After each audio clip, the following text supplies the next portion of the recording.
Welcome to the Marshall Pruitt Podcast, your week in IndyCar listener Q&A show, being recorded here in a little bungalow about 1 mile south of Sebring International Raceway. Y'all, we just had the first IndyCar race of the season, and it was so spectacular. It was a race. It wasn't that spectacular. We'll get into that. You got a lot of great questions, which, as usual, informed the show. Instead of doing a big, long preamble beforehand, just going to use your questions to guide where we go, talking about last weekend dominated by Team Penske and Joseph Newgarden and all the other facets of interest from that race. I'm Marshall Pruitt. We're at episode 1,500, y'all. It is so crazy to think about that. Started this show in May of 2016, so however many years ago that was, we've been doing this for a little while, and I never, ever thought, it never even occurred to me that we'd do more than 1,000 podcasts. So the fact that we are at 1,500 with this episode, oh boy, that's crazy. And also looking here, we are at 9.937 million downloads. So we're coming up close on 10 million since we started the show. First couple of years took a little while to gain some traction, and a couple of years in there where things were especially hectic on the home front, having to take care of things there. So little ebbs and flows, but got to admit, wild to think we're at 1,500. And we are right around, almost right around the corner on 10 million downloads. So just insane amounts of thank yous to y'all, those of you, some of you who tell me you've been here since episode 1, and to those who might have just joined recently, thank you and thank you again. It's a blast doing these shows.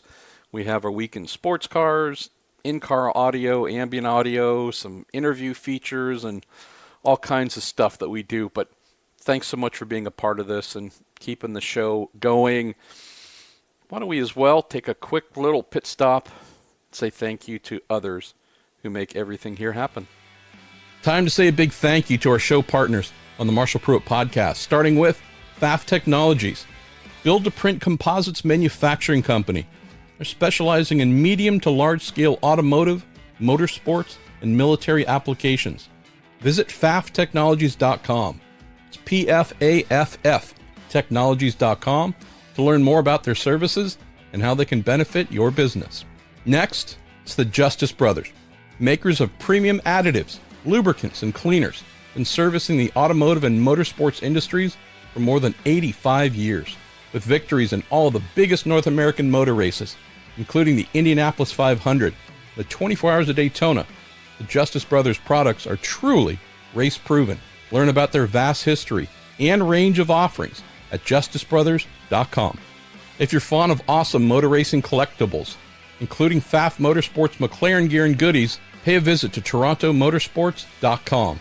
And finally, we have a new online merchandise home for the podcast, thepruittstore.com, for all the show stickers, models, racing memorabilia I'm trying to sell and put towards our fund to buy a house is now live and rocking. thepruittstore.com. So our pal Jerry Siddoth, who puts together the questions for me each week, he goes to my Twitter profile. I'm going to call it Twitter forever. Sorry, X, at Marshall Pruitt, and then also the Marshall Pruitt Podcast Facebook page. Grabs all those questions. Put out the call every Monday, usually Monday afternoon.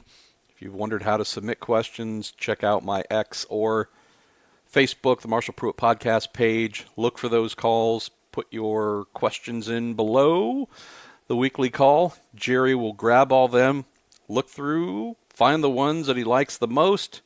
Goes for about 800 or so words worth of questions per episode. Meant to time out a little bit, under an hour. Usually ends up being a little bit over an hour, but that's the general format. Jerry tries to come up with a fun and pleasing format for the questions. So why don't we do that? Dive into everything that he has assembled for us. Going to kick things off with, okay, we're going to start off a little bit left field. Lord Thike says, Is this the episode where we talk about our hashtag Hall Pass? Where does that rank in your top 10 awkward broadcast moments? Old pal Lee Diffie, leading the NBC broadcast, known Stiffy since our days many moons ago at Speed, interviewing John Bon Jovi. Bon Jovi Radio being the sponsor of Felix Rosenqvist's Meyershank Racing Car. And our guy Stiffy feeling compelled to tell Bon Jovi that he is his wife's Hall Pass. Where does that rank? It's number one for this year, I think. I don't know where it fits all time, but yeah. Boy, love our guy Diffie. Keeping things spicy to open the season. And also our pal Jim Kaiser, who prior to our man Jerry was so kind to put the questions together for me, and also saw my pal Tim Falkowitz last weekend in St. Pete, who was the original question assembler. Jim, a man of haiku, gives us that. What racing podcasts give you haiku? I'm just saying. It's all about Jim Kaiser. Here we go. Haiku for a new season. Claiming that St. Pete was an entertaining race? Lipstick on a pig. All right, y'all. Let's mash the throttle and get into your questions very specific to this event. Jody the Realtor asks, would you say Newgarden's win was Verstappen-esque? Does Tampa, St. Pete, does that mean he's going to win 10 races this year? Well, I mean, we could say that for sure. I know that I wrote that it was very reminiscent of a Red Bull Verstappen beatdown like we've seen in recent years. We'll also say Joseph's been around for a good while longer than Max and been putting in beatdowns like that for longer than Max. So, yes, reminiscent of what we expect from Red Bull and Max last year and this year and whenever year. This was just Joseph doing Joseph things as well. So, yeah, great parallel, but yeah, nothing new for the fine Tennessee product. Robbie Berggren says, Marshall, prayers for you and your wife. Thank you. And belly rub for the cats. Do you think Joseph had put too much pressure on himself since 2019? They noticed he seemed a lot angrier since. Oh, Robbie, we could spend an entire hour talking about Joseph and personality and changes and all those things. I'm going to try and find time here in Sebring, as I mentioned, about to jump into the 12-hour coverage. So I don't know if it'll be this week or maybe next week leading into Thermal, but there's a really good dive into Joseph and the many changes that we have seen within him in the last many years. Would say that he seemed more like his original self than I had seen in quite a few years. So that would maybe be a positive thing. Spoke with a driver who we would consider to be a pretty serious rival of his today, and it was an interesting conversation. I won't go into all of it, but can tell you the general theme of seems like all the things Joseph has done lately, right? Trimming everybody off of social media, getting rid of / ending his relationship with his business partner and the racing media company they founded together and ran, and a lot of the things that we would just say Robbie boiled down to stripping things away in a absolute clear effort to achieve greater focus and simplicity in his life to then benefit his driving. Those are all things that are being done to try and remove what he obviously believes are things, call them symptoms, that have led to a problem. You don't make vast changes in one's life, in theory, unless you want to improve something. Granted, you could make vast changes to harm yourself too, I get that, but for the context of this, Joseph has clearly decided there were too many things in his life, in his mind, in his approach, in whatever areas that he needed to shed, to break free from whatever bindings he might have, to then be a more effective race car driver. So we could look at his performance across the entire weekend and go, well, clearly making those changes have worked, at least for one race. Coming back to that conversation with a serious rival of his, it would also serve to those who are looking to beat Joseph like a bit of blood in the water. So you must consider there to be some wounds, some issues inside of you that you need to heal. Are those things still there? No, you just kicked everyone's butt the first race, but are there little amounts of pressure and leverage we could apply to trigger some of those things that maybe you felt were working against you, making you less effective than you should be? So, was it a case of putting too much pressure? I'm sure that's part of it. He's always been super anal, super perfectionist in such things. Would also just keep in mind that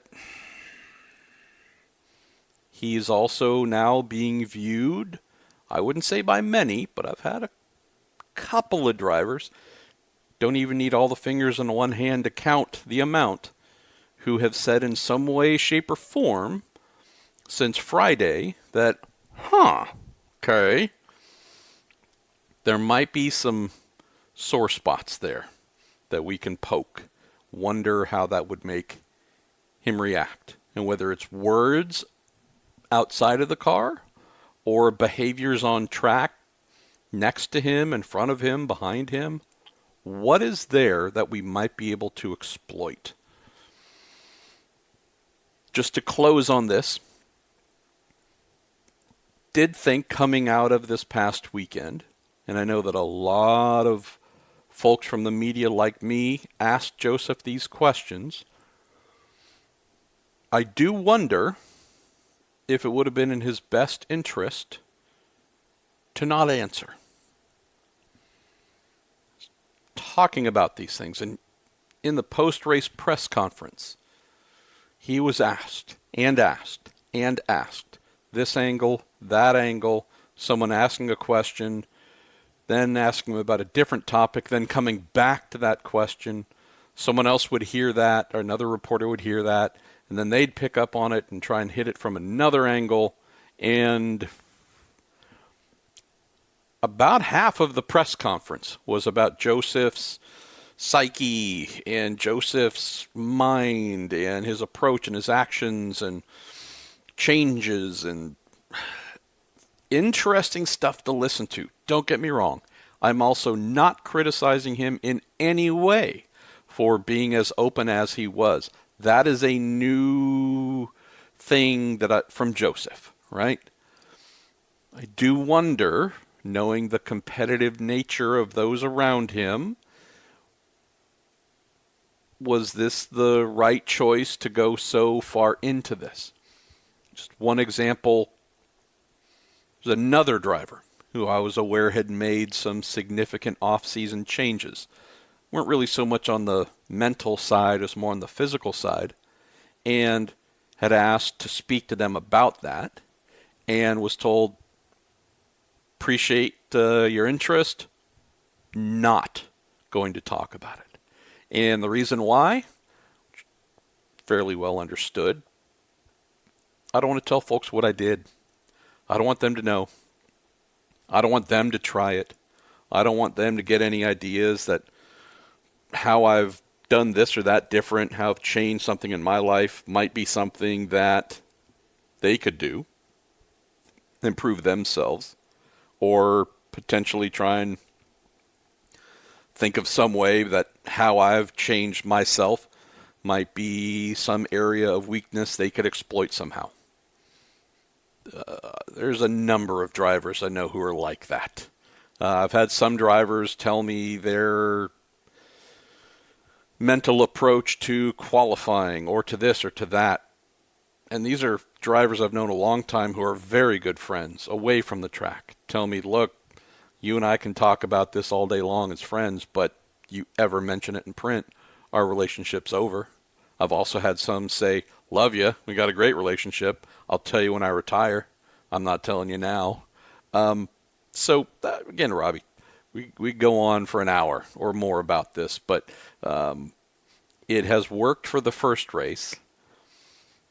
All the talk about it coming out of this race. Now, when we get to thermal, it's money instead of championship points that folks will be going for. We assume Joseph will be in that all-star race, the final 12 drivers or whatever it is. But be interesting to see how folks approach him heading into Long Beach and Barber and so on. Jake Ward, you say the race results looked like an Iowa race. 3 Penske cars are the fastest at the track, and Pato finds a way to finish between them in a slower car. There didn't seem to be a ton of Penske buzz leading up to the race, so what led to the dominant day? Yeah, we hadn't seen a crazy amount from them in preseason testing in terms of P1, P1, P1, wherever they went. Granted, that's not a real thing to worry about, though. False indicator, right? We had the Andretti cars that were fastest seemingly almost everywhere during preseason testing. They were nothing close to being the fastest here, and they tend to be one of the best on street courses. So why was there no buzz? They didn't give us a reason to say, wow, look, they're molly-whopping everybody in testing, but this is the part that I love, Jake, to be honest. Hey, we didn't know what we were going to get. We thought the Andrettis were going to be pretty hard to deal with, and for the most part, they weren't. It's Penske who was crazy fast. So what does this mean? How did they get there? Heard a lot of love given to Chevy, as there should. Chevy did a phenomenal job during the offseason, obviously. You can also look at Penske and say, well, in this off-season nuclear arms race for engineering development, engineering R&D, they clearly found some things that worked very well for them. And again, this is one race, right? Not wanting to overreact, but clearly they have found something, knowing that Joseph went without a pole position last year to take pole, and know that his teammates were able to race forward, genuinely move forward in the race. Most folks were not able to do a lot of genuine passing. I'm not talking about, hey, we had faster pit stops and made up a bunch of spots there, and a lot of cars crashed in front of us. That's how we move forward. They legitimately, that being McLaughlin and Power, did a lot of passing. This is something that should rattle the others. Ganassi was the other team that was really good on street courses, and they were nowhere near on Saturday in qualifying. Palou did a great job to race forward on Sunday. Clearly, though, we have the off-season nuclear engineering R&D race pointing towards be very afraid of what Penske has found, because they clearly were the class of the field. So Chevy engine plus really phenomenal engineers, they appear to have an advantage to start off the year. Kurt Pose. Kurt, looking forward to seeing you here. A little over a month at Long Beach. You out there, one of the fine volunteer corner workers. Says the Ganassi car seemed to struggle with the weight change and balance with the new spec of the car. Is this a blip on the radar or an opportunity for someone else to win the championship? Sends kind thoughts our way from a rainy Portland. Thing that I thought at the end of the checkered flag here on Sunday, and then went and looked at my numbers and said, all right, you're an idiot for having that thought. Leading up to the race, obviously, defending champion Alex Palou really wasn't showing us much, having a pretty bad weekend, poor qualifying. Finished sixth in the race. And I'm like, okay, well, good on you, but wow, that was terrible in terms of how you're starting your title defense. And then I looked and realized, oh, he finished sixth. He was eighth here last year. I know his teammate Marcus Ericsson won the race. Pato was looking good to win last year's race. Had a motor issue that allowed Ericsson to sneak by, and Marcus held on for the win. But yeah, we did not have a Ganassi car, to your point, that was anywhere close to challenging Penske's, or even, well, granted, Palou was charging pretty hard there, trying to get fifth off of Colton Herta. Didn't exactly happen. Pato was in a bit of a league of his own compared to Ganassi team. So, to your point, Dixon qualified 11th. Palou was 13th. Marcus Armstrong was looking like he was going to be the top finisher until he made a mistake and chucked it in the wall. Best among them, starting 10th. Linus Lundqvist started 19th, was kind of nowhere as well. Was running well when he got hit by Grosjean, no fault of his own. Kiffin Simpson started 23rd, raced to 14th, had a really, really good day. But these are all shades to your exact point of, didn't you guys just wear everybody out last year? Didn't Palou do so well that he clinched the title with one race left to go? I don't know if I expected them to necessarily be P1 at St. Pete, but I definitely had them in mind to be P2 at worst.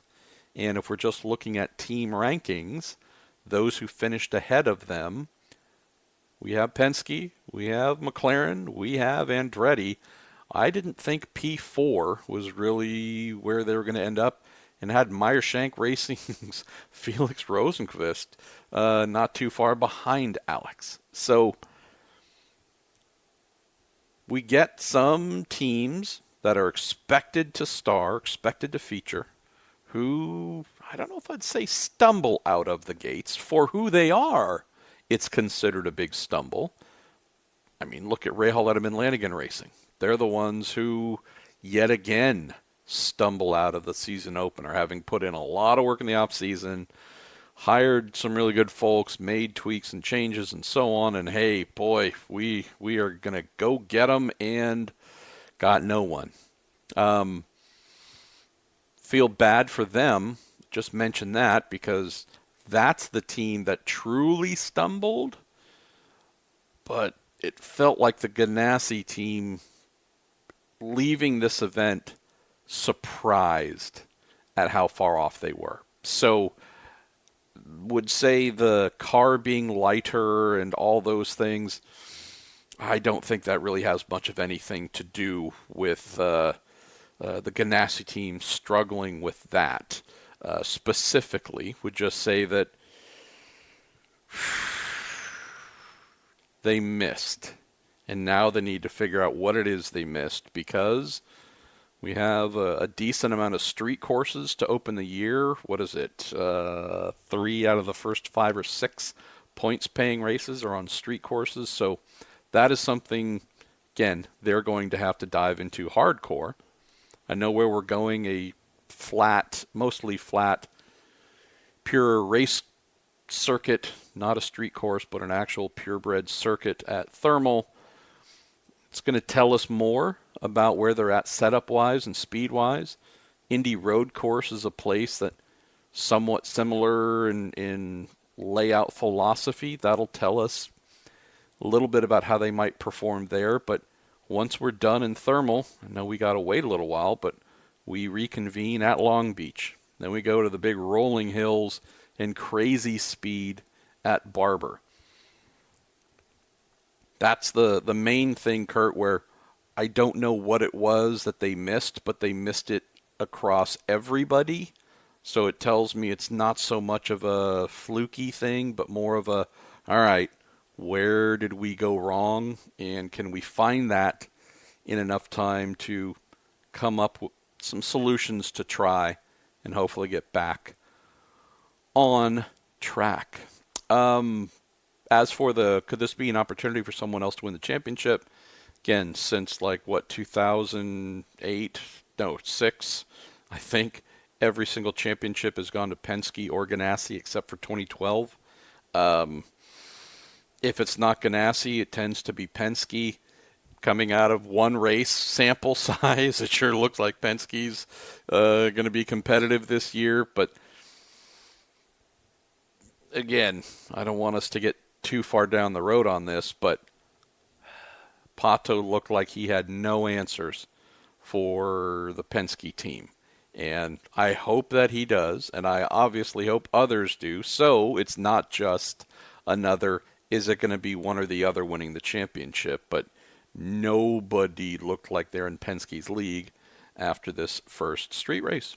Casey Kirkstra, MP, continued prayers for your wife and yourself in your battle with her cancer. That's sweet of you, Casey. Race was really a snoozer outside the starts and restarts. Yeah, were the restarts really super fun too, though? We wanted them to be.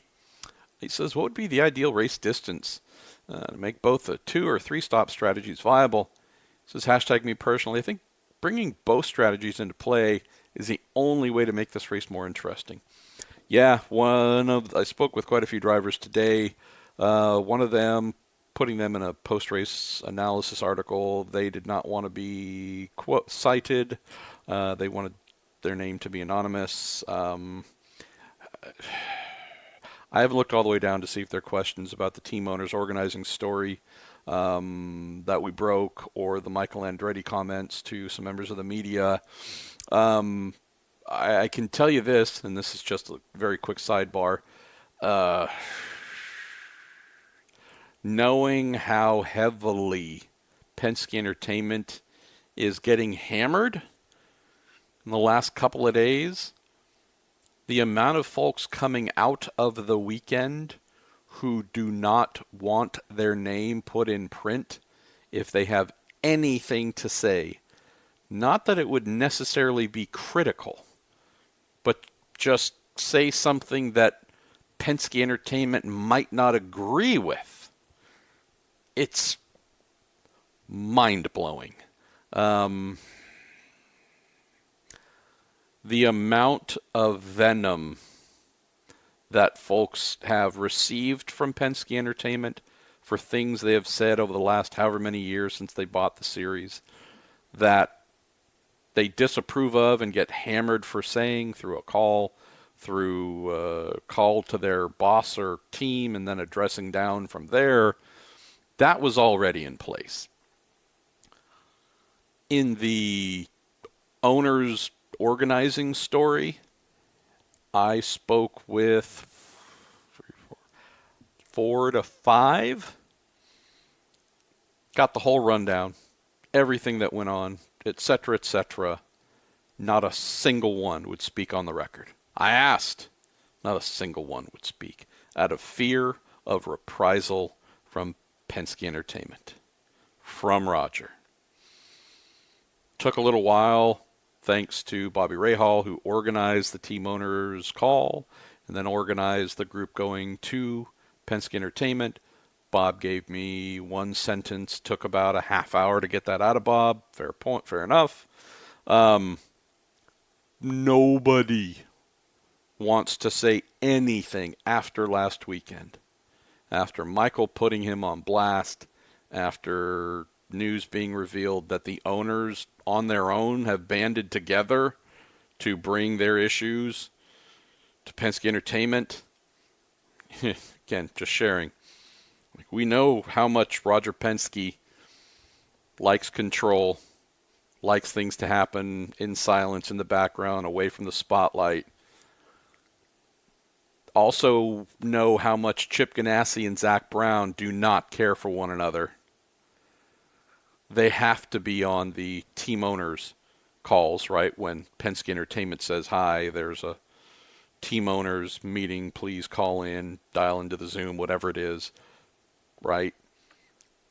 What we're talking about is Chip, Zach, and others uniting and being on a call out of will, out of choice. Folks who normally avoid each other don't particularly care for each other. And don't get me wrong, there's some team owners who are friends. But by and large, most are fairly competitive. And we know Chip and Zach are not friends. Just to know that they have willfully said, we're going to get on a call together with others and air our grievances, share our thoughts for how to fix things. That's a pretty powerful statement, at least as I have received it. So just knowing these things, even so, more or less nobody wants to talk on the record. And coming out of the weekend with Penske getting hammered in a variety of ways, we have folks, I have folks at least, who have said, there's been more than one, don't quote me, don't put my name on that, don't whatever. And I'm like, we're not even talking about something spicy, and you're not even criticizing anything. You're just expressing a little, hey, maybe we could do this better, maybe we should change that. And like, nope, do not put my name on that. So even to that level, there's now fear that there's hypersensitivity, and that may be fully founded. So anyways, we live in insane times. I think 110 laps is something to think about. That's what one driver who wanted to remain anonymous told me today. Heard not a ton. I had one race strategist say, I wonder if we need to add 10 more laps so we can just forget fuel savings and just gas it up and go the whole time. If folks want to, try and stretch it with two. Cool. You do the fuel saving thing, but at 110 laps, there'll be enough folks to say, nope, we're going to do the 3-stop plan, gas it up, mash the throttle. At least there'll be a fun question mark as to which strategy plays out in the end. We didn't have that at 100 laps here, but we had 100 laps last year. What was the big differentiator? Really simple. We had a race that had 3 cautions for 9 laps. Last year, we had five cautions? 5 cautions for 26. More than 1/4 of last year's race was behind a pace car. St. Pete races tend to have a fair amount of kerblamos and attrition, and because of the normally higher rate of cautions, we end up getting more fuel strategy plays available. We didn't have that this year. 3 cautions, still a decent number, but 3 cautions for 9 laps, not going to radically alter anyone's race strategy plans. Last year, for example, with as many as we had, as long as they were, it gave teams the option to go, all right, cool, we're going to go for 3 or however many and gas it up and try. That's what the repeat cautions and longer cautions, that's the door they open up. That door never opened up this year. So drivers just automatically start fuel saving almost right away in the race and then wait for the cautions to allow them to possibly change that strategy. Never happened. And so we ended up having a true snoozer. Another thing, too, which contributed, and this is why Casey mentioned the restarts, even the starts itself. So Firestone worked with IndyCar last year, the hybrid testing, coming up with a tire that a little harder, a little more durable, because with the energy recovery system dropped into the back of the car, it adds a heck of a bunch of weight, right? Still don't have an exact number, but the number that I've had said back to me by some drivers and such is it adds about 100 pounds. That's a big number for a car that weighs about 1,700 pounds without fuel, without driver and such. It's a big amount of weight, enough so that it will punish tires in a new and more difficult way. And so using 2023's tires, pre-hybrid, on a hybrid car would mean those tires would be ripped to shreds super fast, whether it's the primaries or the softer alternates. So knowing that we were going hybrid, Firestone was at those tests, trying different tires, coming up with something to suit the new and significantly heavier cars, and went into production, made their tires for the year. And again, did they make every one for every single race? I don't know if it's to that length, but usually they do. They do a giant run during the off season. That's what we have to dole out and use throughout the year. Then IndyCar decided December, hey, we're not going to go hybrid to start the season. We're going to do that in the middle of the year. Oh, wait, you made all the tires? Or at least all the tires we'd use for the first half of the year? Oh, boy. And so now you have a car that is indeed lighter than it was last year, with the magnesium transmission casing, magnesium bell housing, no energy recovery system in the bell housing until July. And then even the halo, the upper frame of the aero screen up front, that's new and lighter by 7 pounds. So this car is 30 to 31 or so pounds lighter than it raced last year, and has the harder tires that were made, that were meant to match perfectly to the heavier car at St. Pete, and Thermal, Long Beach, and Barber, and so on. But that's not what we have. So we have a mismatch. Lighter car, harder tires. So what we got, drivers telling me, some of them on the record as well, especially with the primaries, boy, took a while longer to get them to activate, to turn on, reach their full grip potential. What does that mean? It means that no one is, or by and large, no one's really confident firing into turn one to go really late and aggressive. Restarts in particular, it takes a little longer. I don't know.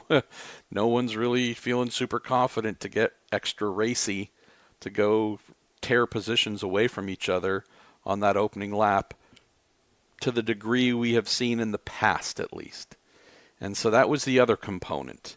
So more laps, tires that are meant to match the vehicle weight and performance characteristics, and then the whole caution angle as well.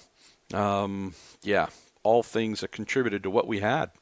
Mark Cardella, you say after this week's performance, what is the increase in probability that Foyt and Ferrucci find their way to victory lane in 2024?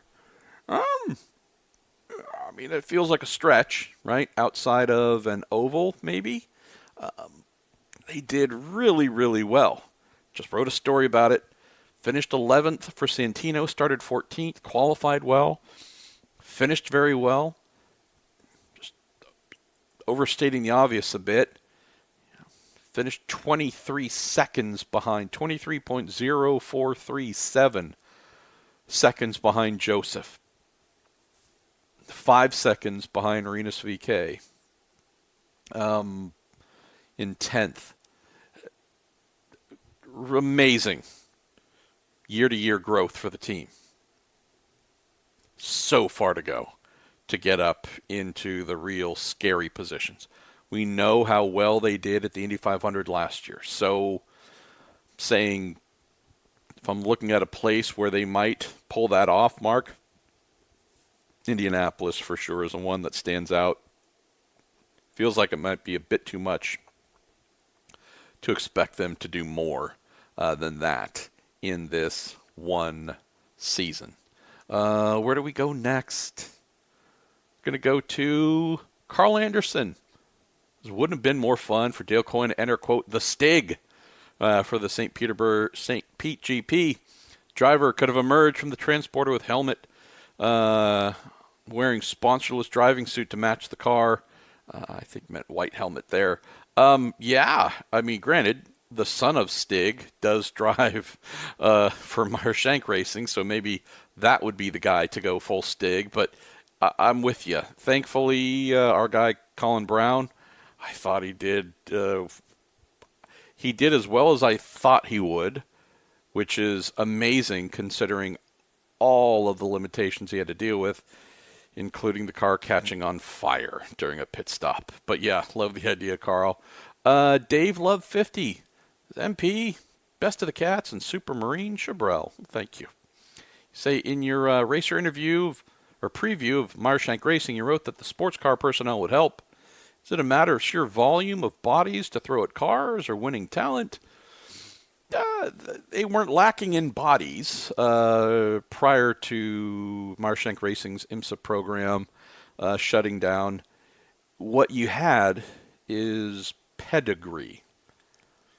So they already had really good folks on the IndyCar side. By and large, what they didn't have across both cars, top to bottom, are folks with the hardcore winning pedigree of crew chiefs and otherwise that they had in IMSA. For the past however many years, MSR's IMSA team has been surprisingly better than its IndyCar team. And so it's a case of, hey, we're not saying any of y'all on the IndyCar team are bad and don't have great potential or great, history wherever else. Just we're not quite where we want to be. And so that's where looking at crew chief coming in or crew chiefs coming in or mechanics or whatever's coming over who are integral in their IMSA success, you go, well, cool. New approach, new mindset. Who knows what it is? But what we were doing, we were not getting what we had hoped for as a end result. Let's go with folks who have been producing more success. Maybe there are ways they do things physically with the car, how they make a change, how they prepare it. Maybe it's their behavior, how they act, how they coach, teach, react to problems or people, or all those things, right? There's been some kind of magic sauce on the IMSA side. Let's bring some of the key players from that into the IndyCar side and hope that that magic sauce kind of sprinkles throughout what we're doing here. So, walking down pit lane on Friday and looking at some of the faces, it's like, oh, that's a badass from the sports car team. Cool. Yeah, there's another. And so it's a blending of that for sure, Dave, where you go, okay. And hey, guess what? They were really quick all weekend. Know that Tom had a gearbox leak that set him back quite a bit from the opening practice session. That was a little bit of a snowball effect thereon, but this team for sure in how they performed on track and just looked in general, looked like a different team. So, yeah, really happy for them. Barry Lee, you say, with an engine formula as seasoned as it is, can you give some examples of what Chevy has found to make further refinements? I'd have to look. Actually, I don't even know if I have the most up-to-date document, but once upon a time, Barry, IndyCar had a engine regulation matrix that said, okay, this year you can make the following changes. A minor year, you can't do much. The following year, here are the things you can do, and it's more. And the next it's less, the next it's more, and every, 3 to 5 years, you could do a truly like major redesign. Could be a new head, could be a this or right. I don't know where we are in terms of phase of like, okay, we're in a big year or small year. I can tell you one thing I noticed, year to year difference was exhausts. So saw some changes to Chevy's exhaust layout that made me think, oh, I didn't get a long look. But I will certainly be looking a lot more when we get to thermal. But that's one area I'm like, huh, okay. Let me see what all you did there. I need to find out what was allowed internally to change within the motors and can then give you hopefully a better answer here in the coming weeks. Thing to know though is whatever Chevy did is something that Honda could have done. And I'm not saying Honda hasn't done some amazing stuff. For all we know at thermal, Honda's going to lock out the podium and will be saying the same kind of things about them. So, but yeah, there was nothing, just, I know you didn't say this, but just clarifying, there's nothing that Chevy could have done that would have been barred on the Honda side. And I realize I just kind of did a little Formula One pun of BAR Honda. Sorry about that. John Wire, you say MP when a driver such as Callum Ilott fills in or is not full time at a car, who pays for the fire suit and helmet with sponsorship on them? So the suit would be the team. If the team has a full sponsorship thing, which most do, with whether it's a Sparco or a HRX or whichever vendor, ask the driver to usually at minimum, I shouldn't say ask, the driver will need to wear that fire suit. Shoes and gloves can be a little more personal. Again, depends on what their contract says. If there are any team-based sponsors that need to be on the helmet, that would certainly be part of the contract negotiation. I remember reading, I think, in some of Aaron McLaren's content right before the St. Pete race that Pato would have a certain visor strip, a certain sponsor on that visor strip for the entire season. I believe that is, again, a Aaron McLaren sponsor, so that would be something the driver and team negotiated. So knowing that Callum, in this case, is meant to be David Malukas and what David is meant to represent for a full season for whatever sponsors, I would expect, I didn't exactly do a helmet-to-helmet comparison, I guess, but this is something where I would expect Callum to put those logos on his helmet, the teams. Also, whatever logos he has bringing in from whatever personal sponsors, would expect those to stay as well, unless, of course, the team wanted to pay him to remove those. Vincent Martinez, what came first, the meeting with the owners or the changing of the power plant rules for a new chassis? Oh, we got the old chicken or the egg here, Vincent. Thank you, brother. Yeah. In the team owner story that I filed Saturday morning, I'd had that written 2 or 3 weeks ago, prior, whatever that was. I had that written more or less middle of February. Was just waiting to hear exactly when the meeting with Penske Entertainment was held, how that went down before finalizing it and filing it. Had heard Vincent, just giving a little bit of background. I know you're asking a funny question, but I figure I'll throw in something a little bit real here. I'd heard the thought was to meet with Penske Entertainment at St. Petersburg. So I said, great. Got a little bit of time. I've written the story, just need to possibly change the intro based on how the meeting went and fill in some details towards somewhere in the story about what took place, and then off it goes. I'd heard that there was a meeting, but there was some confusion as to, was it really a meeting or was it just the regular team owners meeting or what was it? So nailed all that stuff, I think last Wednesday or Thursday, whenever it was. I got to admit the stuff is blurring a little bit together with me here, but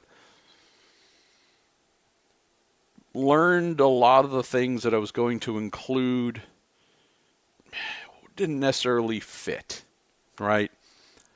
That meeting that took place, characterized by all the team owners I spoke with, then got a quote from Mark Miles parroting what I had been told, which was very positive, very constructive, nothing negative about this meeting at all, very encouraged for the future. adjusted my story massively to reflect that, because that outcome was very different from what I was told was going to be the context of the meeting. It was going to be a barn burner.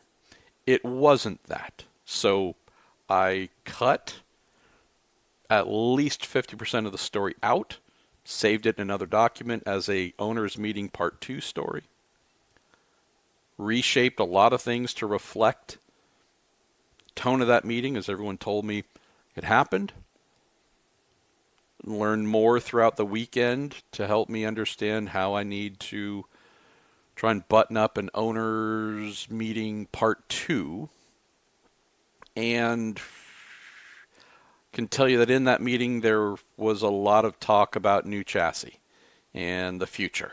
So I don't know when we're going to have a new power plant or chassis. I know with the IndyCar series, its owners telling its owners that'll happen. I don't know if I believe any of it. But yeah, there'll be more meetings. So yeah, man, I'm saying this in all honesty. I just want to go racing. I don't give a crap about any of this.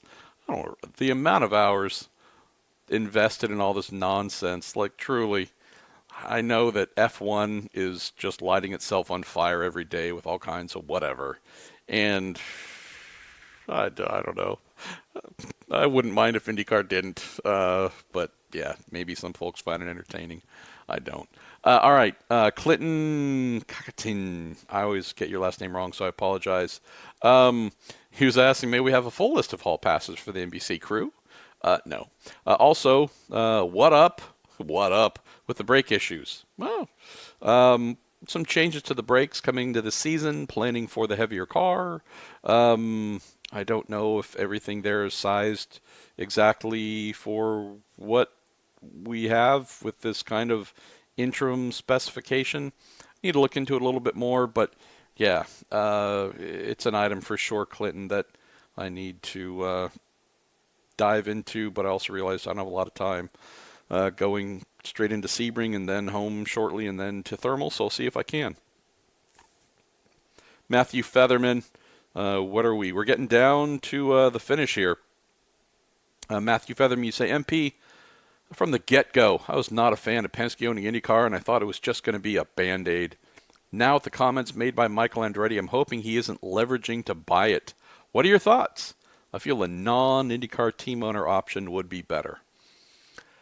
Yeah, it's not for sale. Never has been. Penske Entertainment, Roger himself, his acolytes, you name it, all say the same thing. It's not for sale. Never will be. This is something where hundreds of years from now, our ancestors will be talking about Roger Penske, the 20th or whatever numeral he would be generationally, owns and runs the series. They're never selling it, according to them. Would Michael buying it be a great thing? They're pretty good on the marketing and promotion side.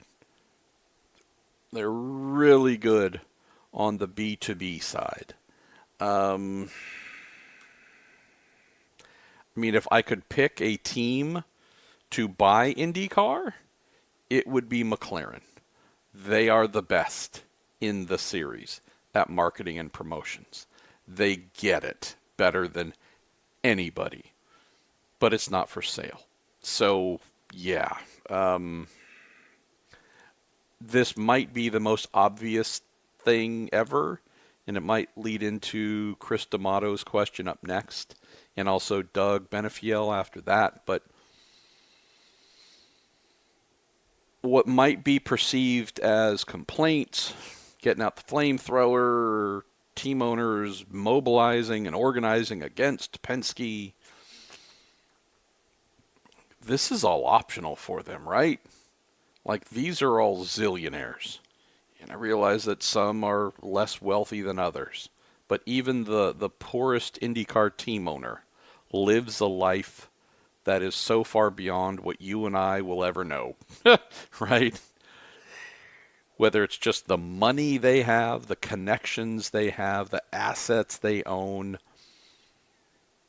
They live lives that are the envy of almost everyone on the planet.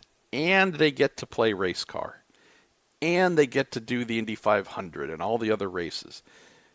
Live these amazing sporting lives. And it's crazy hard. Not saying it's simple and easy, but just, right?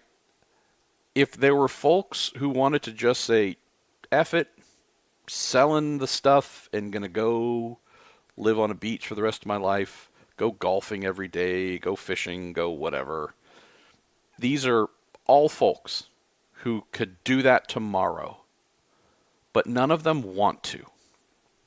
They could cut bait and go and say, screw you guys, I'm out. None of them have. None of them want to. The reason they have organized, the reason they have come together in their shared frustration, disappointment, etc., is not because they want to be bullies. It's because they love this series. Pour themselves into it nonstop. Pour their own money into it nonstop. The barky, loud stuff said by Michael is no different, and I mean this, no different from what I've heard from countless other team owners. What Michael did by going public, balls, got balls. Put himself out on a bit of an island. But no other team owner in this group feels differently. Whether all the way or some way, nothing Michael said is any different from the others. Not all of them will own up to it. None of the others are willing to come out and say what he said. But what he said has been said privately for quite some time. But these things are being said because they care. So I don't mean to turn this into a, "Aw, and now you know" type moment. This is just to underscore that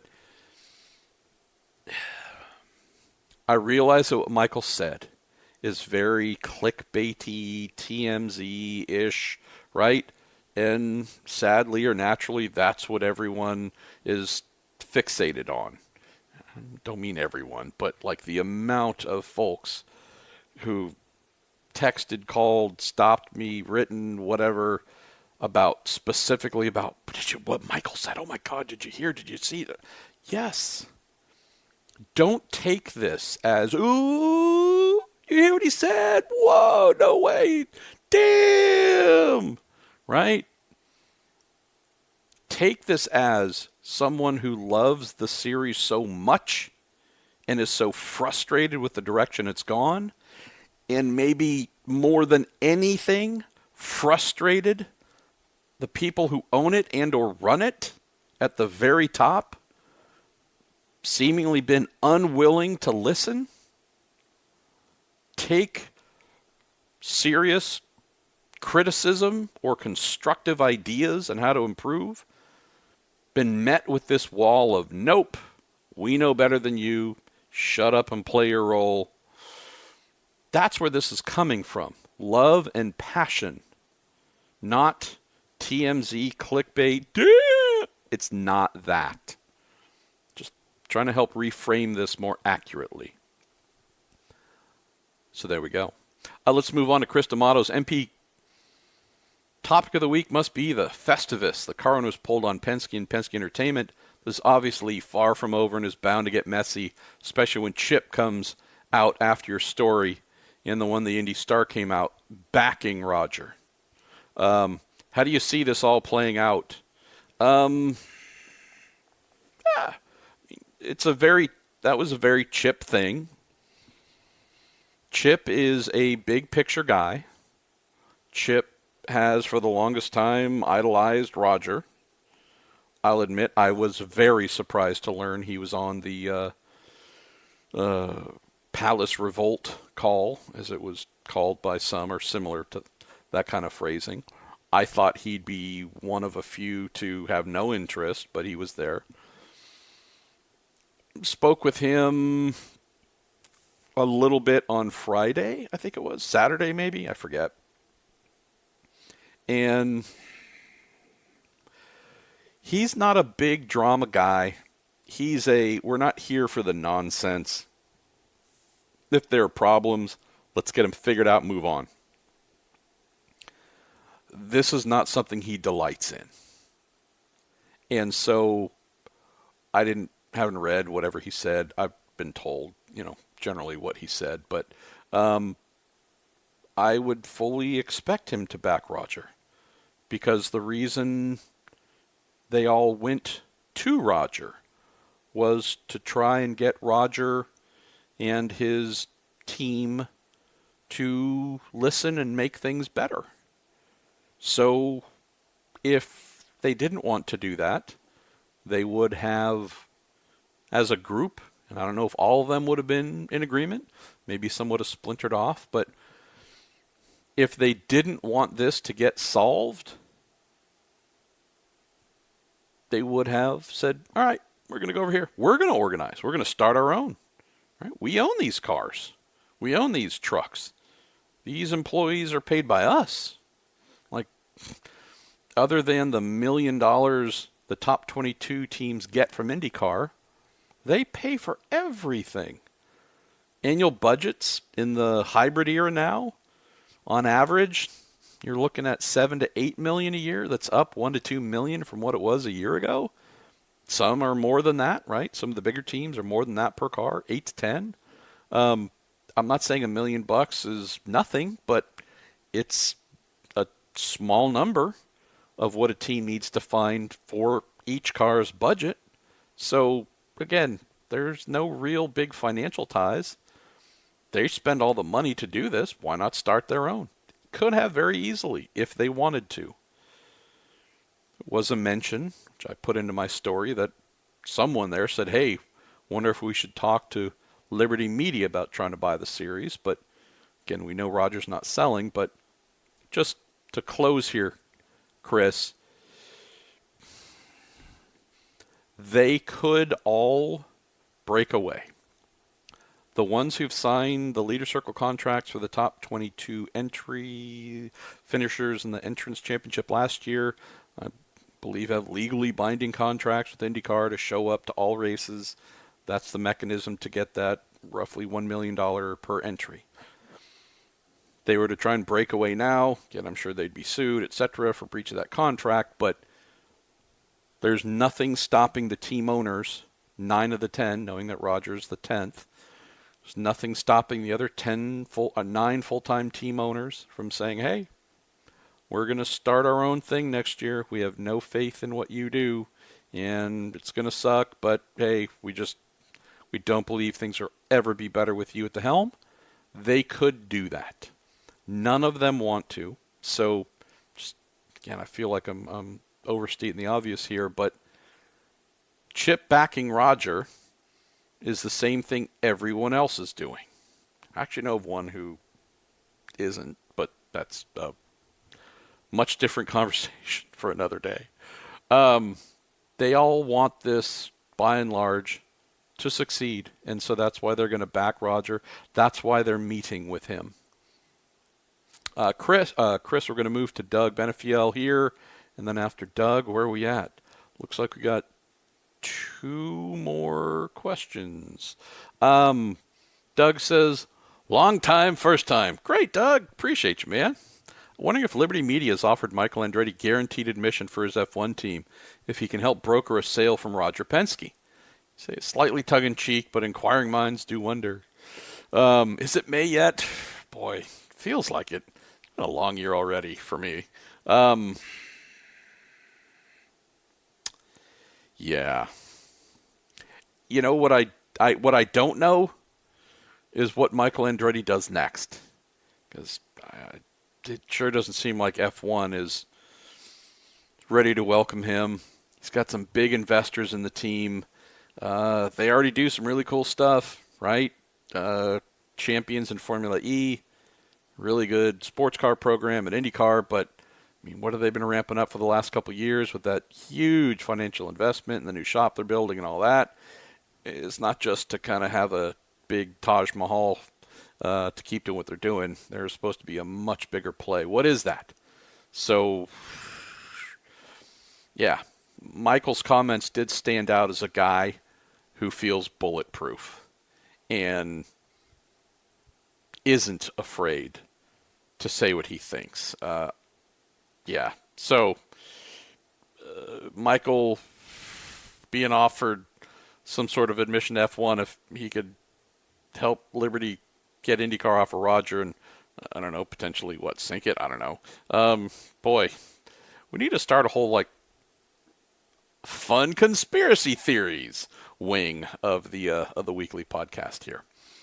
Joe Nichols says, how do teams monitor radios from other cars? Say there's a heck of a bunch of people listening, or do they have voice to text or on demand or similar? Long time ago, Joel, mainly kart IndyCar days, teams were allowed to fully scramble and protect their radio transmissions, and that has not been the case for a good while now. So, yeah, teams often monitor other teams, and that's just been the standard for a good long while. So it's using radio scanners, and so, yeah, that's how it's done. Derek Dickhouse, not sure. I was going to ask for an autograph yesterday, but it was just as you were getting ready to talk to Newgarden's wife. Well, that's too bad. I don't think I've actually ever met Newgarden's wife, so must have been someone else I was speaking to, Derek, but I mean, I love that you would want my autograph of all the meaningless things in the world, brother. But yeah, I don't know. If you're going to be around at another race, let me know. Love to just come say hi. And if not, I don't know, reach out through what I think one of the various websites for the show, the Marshall Pruitt Podcast, MarshallPruittPodcast.com. Just use a little contact page there and send me a note. And I don't know, man. If you want my autograph on something, I'm happy to do it. Again, I'm just a guy, but sure. Ken Anderson, you got a question about tire sets for Thermal Club, and yeah, I don't. Let me see. Need to get that info here. Keith Lee was asking. You're saying you're surprised not to see any racer videos from pit lane, like end of day videos. Will these return later in the year? I hope so. Last year we had a variety of. They had a variety of sponsors for them. Racer's a client. I usually say we because I'm so deeply embedded with them, but the business side and whatever video sponsors they do or don't have, nothing to do with me. I hope they are able to put that solution back in place, Keith. It felt very strange not doing them. Also knowing that there is no solution at the moment, I chose to not do them myself, which I have done for many years, but having kind of set a high bar with the folks from Coforce who did them with us for most of last year, not having them, I just decided, you know what, instead of kind of doing them half-assed, or I'm already there late each day, let me add a couple more hours and get out at midnight type deal. I'm like, I'm just going to wait. Doesn't mean I won't do any videos. Like I did one. I might do some things that if I think they're really, really unique and, you know, kind of me type things, if it's tech or otherwise, I might still poop out one or two. But yeah, for the most part, just waiting for all that stuff to get organized properly to kick off and do them again. Let's see. You also asked about Francis Ngannou, if he'll doing any more boxing after getting KO'd. Usually, yes, because they want to prove that that's not who they are. But then, yeah, bad things happen and they get knocked out even more. We got a lot more great questions, but Brian Scott, we're going to close with you for sure, even though you're below the red line of death. Says, not a question, but a comment. I listen at 175% speed, so you haven't gone over an hour yet. See? There we go. It's the solution. Matt Philpott, Andrew Miller, Tom Nardone, Derek Bartachek, David Daniels, Jeffrey May, Ken Anderson again, Mark Sanchez, Corey Johnson, Terry Beasley, Lynn, formerly the Spurs fan. Why formerly? I love the Spurs still. Darren King, Clint Martin, Oli O'Leary, H.D. Salier, Nicholas Wisco. We got a heck of a bunch of questions from y'all. Sorry we don't have time to get to them this episode. Knowing that we don't have an IndyCar race this weekend, if there are any of you who sent in questions, I didn't get to them, and you're like, I really want your dumb self to answer them, please send them back in when I put out the call next Monday. And we'll hopefully get to those, and hopefully other things have not blown up in IndyCar that will dominate the next news cycle in the next show. 1,500, y'all. Thank you so much. Truly, thank you. It just is ridiculous. I'm Marshall Pruitt. This is our Week in IndyCar Listener Q&A show, our Marshall Pruitt podcast series. Thank you again. I will talk to y'all next week.